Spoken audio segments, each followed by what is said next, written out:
The first technique we're going to look at, and I don't use this one a lot, but it is used a lot on the market, is a high water table where we drop the dye powder in directly instead of mixing it with water first.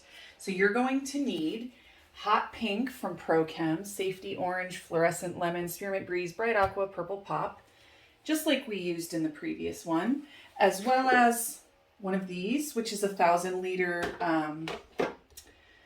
cup, and a dye powder scale, some citric acid, and a 60 ml luer lock syringe. So first thing we want to do is make sure that we've created laminated hang tags with the technique.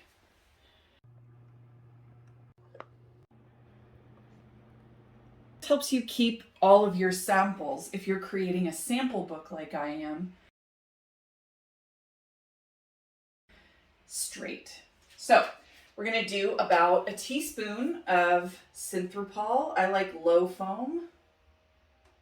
And then we're going to do some citric acid. I'd say approximately a teaspoon as well. You can also use white vinegar, but I don't recommend it. So I'm going to do the rest of that.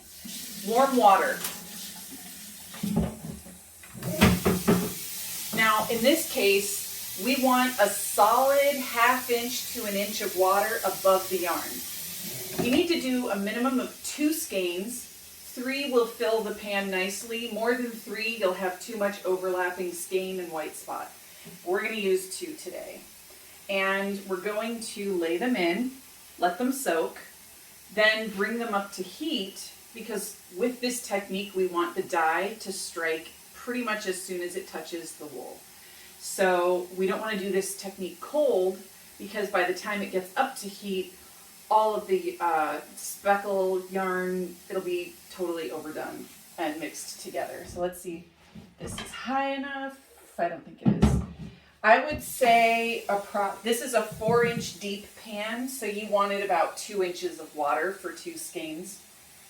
And you want the water to be nice and warm. I'm doing this on superwash. If you do this technique on non-superwash, you will have more overmixing simply because it takes longer for the dye to adhere. Okay. Take this. Another thing that's important is we want to put rings. I use shower rings. You can get them from the store. This just allows me to put them in the bath and pick them up easily. Okay.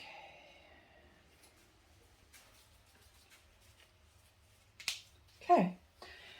Then we take them, put them side by side, lay them into the dye bath or the water bath, pull them forward. Now we want the maximum amount of the skein to be facing up, right? We don't want them on top of each other like this. We want them next to each other like this. Okay. We want to make sure nothing is bunched up and that the skeins are equal in terms of, we don't want 80% of the skein up here and 20% straight down here. And if you look, this is just about the right amount of water table that we want to be considered high water table. More than this and we would have a solid brown batch. So we're going to put this on an induction. And the reason I'm doing induction instead of putting it in my proofer is simply that I can get a higher temperature quicker with this. And I can't really show you the process in the proofer like I can right on this pot. So I'm going to bring this up to just under a boil in Fahrenheit. That's about 210. To boil is 212 because I want it super hot and super acidic so that when we drop the dye powder in, it adheres as quickly as possible.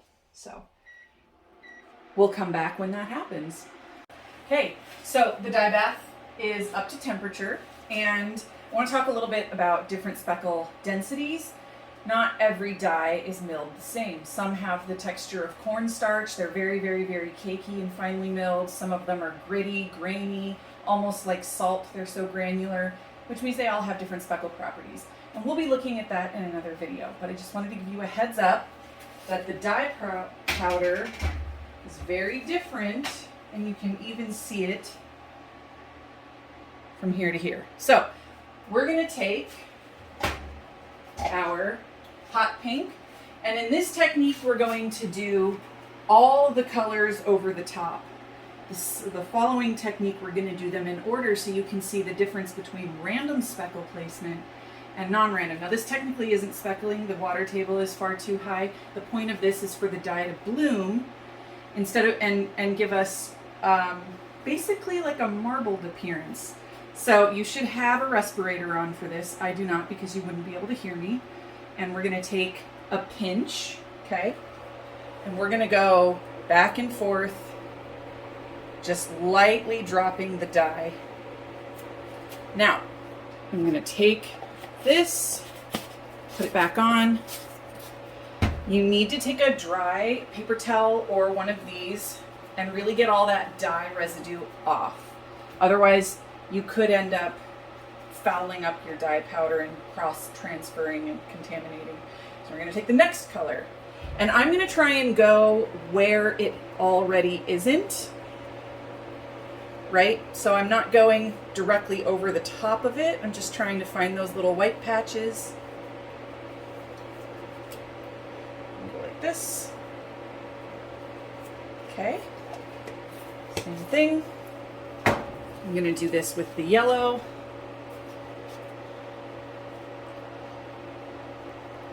Now the yellow is very cakey. Okay? So it's dropping in a clump, as opposed to a nice, neat little speckle. I'm going to back this off so it doesn't boil like that. Just because it's superwash does not mean you should be boiling your yarn. Now we're going to take our Spearmint Breeze, and we're going to go right up here. And I'm trying to avoid directly going green over pink, just because I know it's going to brown out pretty significantly.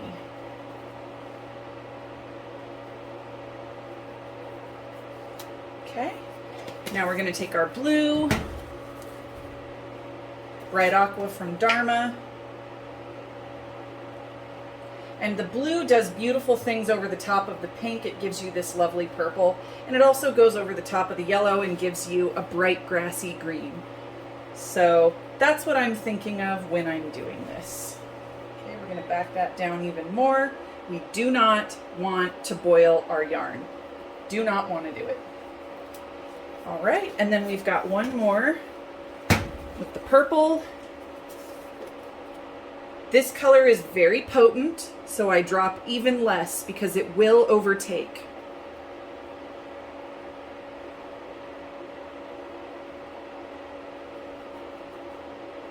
Okay.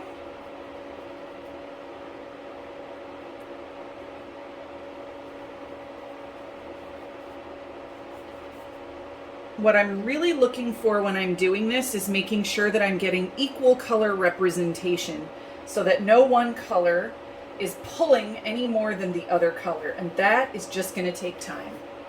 So we're going to let this, we're done with that section. So this will probably, because it's already at temperature, take less than 10 minutes.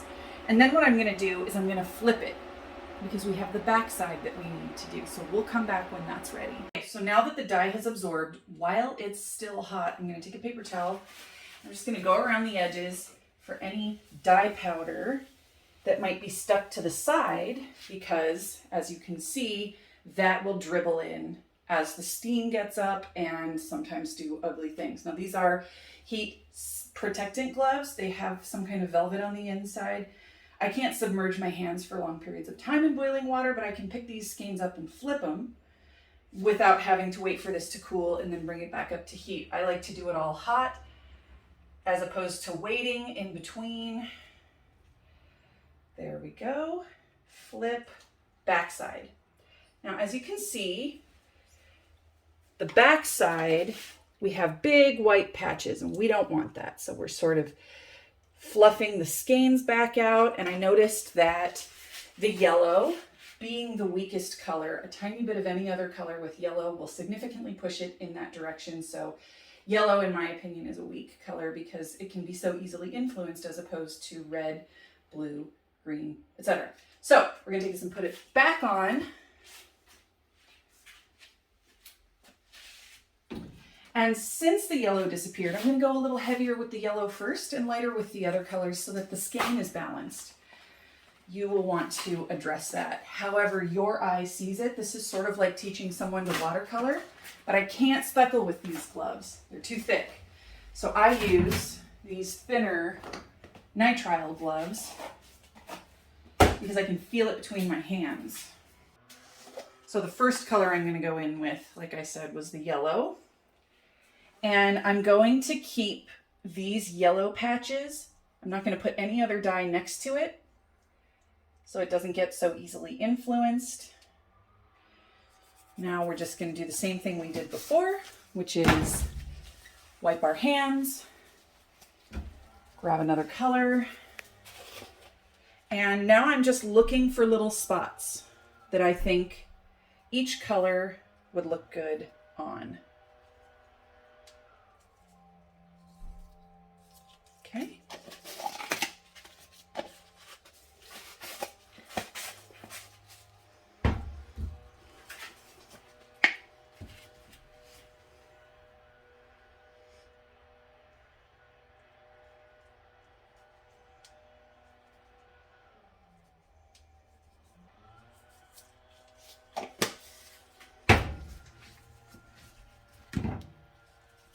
Now for the green, I want to look somewhere that doesn't have a lot of orange to it because it will brown this color out. So I see this little spot right here.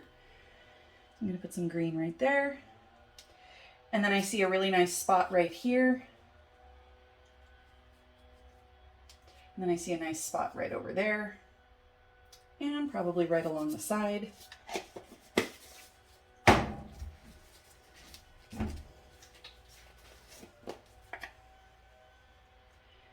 Got a nice spot here, here, here. This is our bright aqua. Love this color.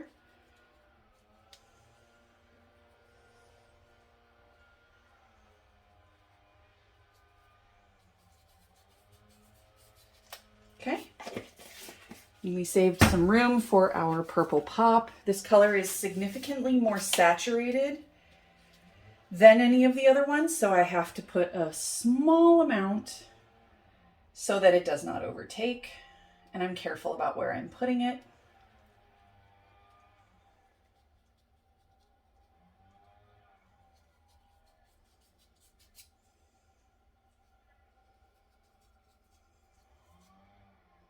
Let's see, right over here.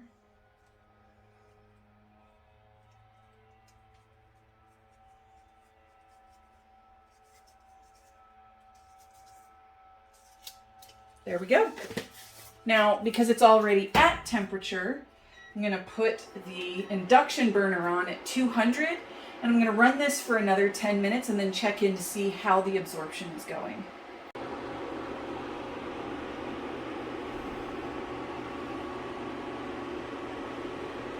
So we've got our second set ready to go, and this is the high water table, but we're going to put the speckles in rainbow order instead of randomly placed. This will just give us a little bit more control, but it also changes the way it knits up. If you think about it in your head, as you go through the skein, you're going to get a couple pink stitches, followed by a couple orange stitches, followed by a couple yellow stitches, whereas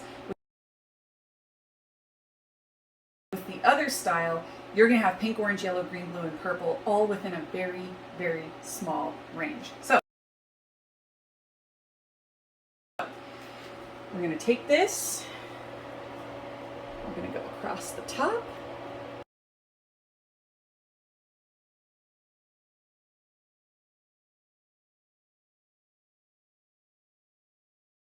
Let this sit and heat set. Usually only takes about 10 minutes because it's already up at temperature. I'm going to flip and do the identical thing on the back. So we're going to put 2 grams of dye per 1,000 ml of water. I use a gram scale, got it off of Amazon. This is 2 grams of purple pop and about a teaspoon of citric acid. Water as hot as your tap will go.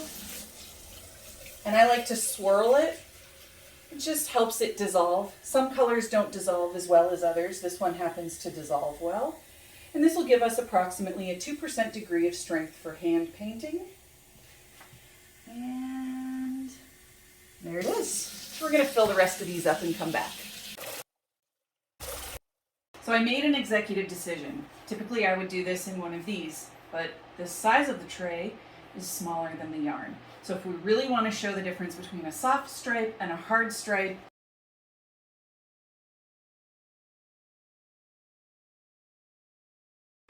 low water table, I'm going to do it straight on the baking tray. If you don't have one of these and a proofer, lay out some plastic wrap, paint on the plastic wrap, wrap either end, fold it up, put it in the steamer basket. So we're going to start with the hard stripe.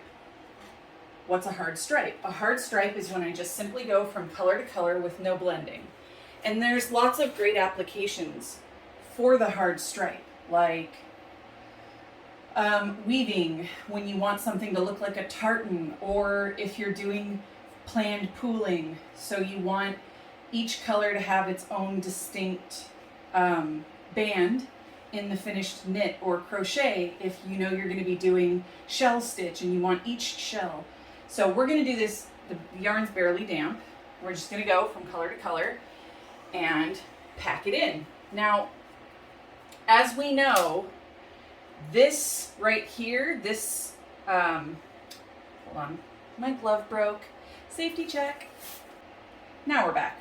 So this area right here is actually about that long, and if I want each color to be equally represented, then I need to make the end cap colors about half the length of the other stripes. So I'm just going to pack this color in. As we've done in our previous tutorial, rinse the tip, and then we go straight into the next color. And we go about 4 fingers width and work our way back towards the pink. Because if we put the color right on the line, the orange will overtake and you'll have one large orangey pink section as opposed to an orange section and a pink section. Do that, rinse the tip.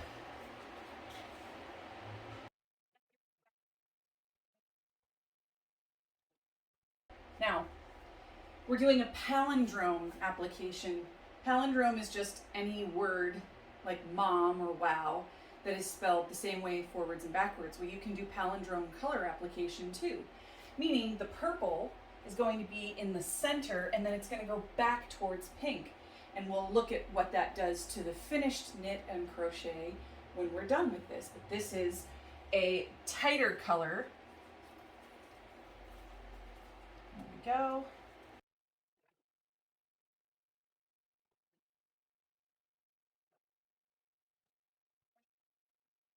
Is I'm going to take them, dry it off, flip on the back side. As we can see, we still have some white sections that we want to address because a couple white stitches in between every color is not cute and it's not an aesthetic. We want solid shade.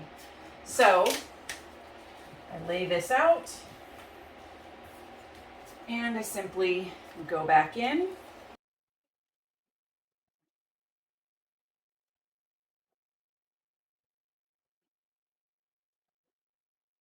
Now I'm just going to wipe up the excess, which I suggest you do, so that we get as little cross-color transference as possible. Now I'm going to pop this in. It needs to be at temperature for approximately a half an hour, cool down to room temperature, but the proofer takes about an hour to get up to temperature depending on how full it is. But if you're putting it in a steaming basket, it will already be at temperature, so have it in there for a half an hour, let it cool completely before you rinse. The soft stripe. What do I mean by soft stripe?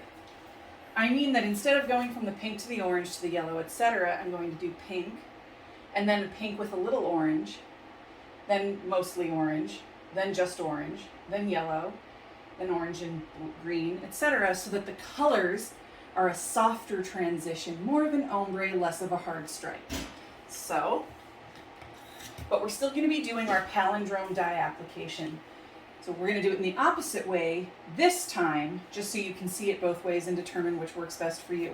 Which, by the way, you can totally do this in one of these. The reason I have mine laid out is simply because when it's in one of these, it's all crinkled up, so you don't get as smooth of a transition. That's the reason why I'm putting these on trays. So we're going to start with our purple in the middle.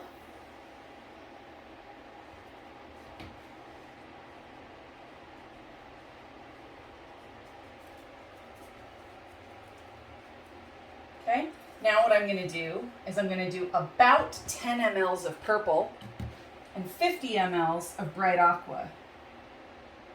Now this is where understanding how these dyes interact with each other comes into play. Bright aqua from Dharma is a significantly weaker color than purple pop from Dharma. This color is about double the strength. So I can't do 50-50 because the purple will just overtake it. And that just comes with time and understanding how each color has its own saturation and value. So now we're going to go on either side of that with our bluish purple mix, right? Now we're going to rinse this tip and do just bright aqua.